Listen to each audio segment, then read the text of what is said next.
America is the one who ignited the fire in the Middle East. Source, Stephen M. Walt, America fueled the fire in the Middle East. Foreign Policy. Stephen M. Walt is a foreign policy commentator and professor in international relations at Harvard University. Israel is gradually becoming a major threat, but the responsibility lies more with Washington than Tehran. Iran's decision to retaliate for Israel's attack on its consulate in Damascus, Syria, by launching drone and missile attacks, shows how badly the Biden administration has mishandled the Middle East situation. After convincing themselves on the eve of the October 7, 2023, Hamas attack on Israel that the region was more peaceful than it had been in decades, American officials responded in ways that angered the public. The already bad situation became even worse. The best one can say in their defense is that they have plenty of companions. The Trump, Obama, Bush, and Clinton administrations have all created many problems. The U.S. government's response to the brutal attack by Hamas on October 7 included three main goals. First, they have sought to convey steadfast support for Israel, verbal support for Israel, regular communication with top Israeli officials, defense of Israel against accusations of genocide, veto ceasefire resolutions at the United Nations Security Council, and continuously providing Israel with supplies of lethal weapons. Second, Washington is trying to prevent the conflict in Gaza from escalating. Ultimately, they tried to persuade Israel to act with restraint, both to limit harm to Palestinian civilians and to minimize damage to America's image and reputation. This policy failed because its goals were inherently contradictory. Unconditional support for Israel leaves the country's leaders with little incentive to heed America's calls for restraint, so it is not surprising that they ignore them. Gaza was destroyed, at least 33,000 Palestinians, including more than 12,000 children, were killed, and American officials were forced to admit that civilians there were facing starvation. After demanding a ceasefire in Gaza, Houthi militias in Yemen have continued to target shipping in the Red Sea. Meanwhile, the low-level conflict between Israel and Hezbollah is still smoldering, and violence has sharply increased in the occupied West Bank. Now, it is Iran's turn to retaliate for the April 1 bombing of its consulate by launching drone and missile attacks on Israel, raising the risk of a wider war. Then, because Americans are accustomed to hearing that Iran is the embodiment of evil, some readers may be inclined to blame Tehran for all these troubles. Just last week, for example, a front-page story in the New York Times asserted that Iran was flooding the West Bank with weapons in hopes of stirring up unrest there. In this view, Iran is adding fuel to a region that is already in flames. However, there are still many other sides to the story, and most of them reflect poorly on America.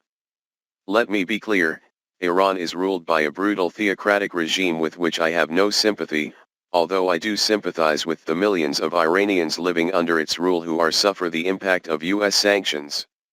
Some of the Iranian regime's actions, such as supporting Russia's invasion of Ukraine, are highly objectionable. But are there small efforts to smuggle weapons to the West Bank, or Gaza, particularly cruel? And was Israel's decision to respond to the recent attack on the Iranian consulate, which killed 2 Iranian generals, surprising at all? According to the Geneva Convention, populations living under hostile occupation, belligerent occupation, have the full right to resist the occupying forces. Given that Israel has controlled the West Bank and East Jerusalem since 1967, sent more than 700,000 illegal settlers to invade these lands, and killed thousands of Palestinians in the process, this is clear. Is a hostile occupation. Of course, acts of protest are still subject to the laws of war, and Hamas and other Palestinian groups have violated these laws by attacking Israeli civilians. But resisting hostile occupation is legitimate, and helping people resist the occupier is not necessarily wrong, even if Iran does this for its own reasons and not out of deep commitment with the Palestinian cause. Similarly, Iran's decision to retaliate after Israel bombed its consulate and killed 2 of its generals is hardly evidence of its aggressive instincts. especially when Tehran has repeatedly signaled that they did not want to expand the war. Indeed, Iran's retaliation was carried out in a way that produced significant notice to Israel and appeared to be intended to signal that Tehran did not want to escalate tensions further. As American and Israeli officials often say when they use force, Iran is simply trying to restore deterrence. Don't forget that it was the Americans who flooded the Middle East with weapons for decades. They provide Israel billions of dollars in modern military equipment every year, along with repeated commitments that U.S. support is unconditional. That support did not wane even as Israel bombed and starved civilians in Gaza. Nor was it affected when Israel greeted the recent visit of U.S. Secretary of State Antony Blinken by announcing the largest confiscation of Palestinian land in the West Bank since 1993. Washington did not move when Israel bombed the Iranian consulate, even though Americans condemned Ecuador's recent attack on the Mexican embassy in Quito. Instead, top Pentagon officials traveled to Jerusalem to show support, and President Joe Biden has emphasized that his commitment to Israel remains strong. Is it any wonder, then, that Israeli officials believe they can ignore advice from the United States? Countries with unchecked power tend to abuse it, and Israel is no exception. Because Israel is so much more powerful than the Palestinians, and indeed more capable than Iran, Israel can act against the Palestinians with impunity, and that is often the case. Decades of generous and unconditional U.S. support have allowed Israel to do whatever it wants, thereby contributing to the country's politics and behavior towards Palestinians becoming increasingly extreme. Over time, only in extremely rare cases, when Palestinians are able to mobilize effective resistance, as they did during the First Intifada, 1987 to 1993, are Israeli leaders such as the former Prime Minister the new Yitzhak Rabin was forced to admit the need for compromise and to strive for peace. Unfortunately, because Israel is so strong, the Palestinians are so weak, and American mediators are so inclined toward Israel, none of Rabin's successors is willing to offer the Palestinians a deal they can accept. If you're still upset that Iran has smuggled weapons into the West Bank, ask yourself how you would feel if the situation were reversed. Imagine that Egypt, Jordan, and Syria won the Six-Day War in 1967, forcing millions of Israelis to flee. The victorious Arab states then decided to allow the Palestinians to exercise their right of return and establish their own state in some or all of the Israeli/Palestinian Strip. Suppose further that about 1 million Jews in Israel ended up as stateless refugees, confined to a land as cramped as the Gaza Strip. Then, a group of Irgun veterans and other hardline Jews organized a protest movement, gaining control of the land and refusing to recognize the new Palestinian state.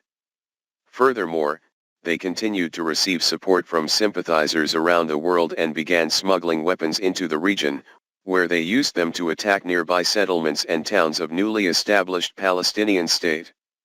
And then let's assume that the Palestinian state responds by blockading and bombing the enclave, killing thousands of civilians. In that situation, which side do you think the U.S. government will support? Would America ever allow such a situation to happen? The answers are clear, and they speak volumes about America's one-sided approach to this conflict. The tragic irony here is that individuals and organizations in America are most passionate about defending Israel from criticism, and urging administration after administration to support Israel, no matter what Israel does. What, in fact, caused great damage to the country they were trying to help. Let's see where our special relationship has taken us 50 years later. The two-state solution has failed and the question of the Palestinian future remains unresolved, largely because lobbying has kept American presidents from exerting significant pressure on Israel. Israel's ill-advised invasion of Lebanon in 1982, part of a foolish plan to consolidate Israeli control over the West Bank, led to the rise of Hezbollah, which now threatens Israel from north. Prime Minister Benjamin Netanyahu and other Israeli officials attempted to weaken the Palestinian Authority and block progress toward a two-state solution by covertly supporting Hamas, thereby contributing to the tragedy of September 7. 10. Israel's internal politics are even more polarized than American domestic politics, and Israel's actions in Gaza, which most lobby groups try to defend, are even more polarizing. Defense is turning this country into a pariah state. Support among young Americans, many of whom are Jewish, is dwindling. And this unhappy situation has allowed Iran to defend the Palestinian cause, move closer to possessing nuclear weapons, and hinder U.S. efforts to isolate the country. If the American-Israel Public Affairs Committee, AIPAC, and its allies were capable of reflection, they would be ashamed that their assistance caused Israel to harm itself. By contrast, those who have been vocal critics of some of Israel's actions, and have been falsely smeared as anti-Semitic, or worse, are in fact recommending better policies for both America and Israel.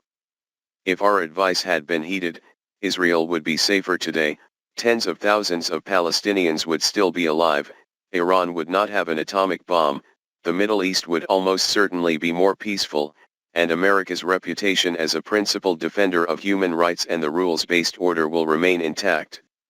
Ultimately, there would be no reason for Iran to smuggle weapons to the West Bank if it were part of an independent Palestinian state, and no reason for Iran's leaders to consider whether would their country become safer if they possess their own nuclear deterrent. But until there is a more fundamental shift in U.S. policy toward the Middle East, those promising possibilities will remain out of reach, and mistakes have gotten us into the trouble we are in today. May repeat.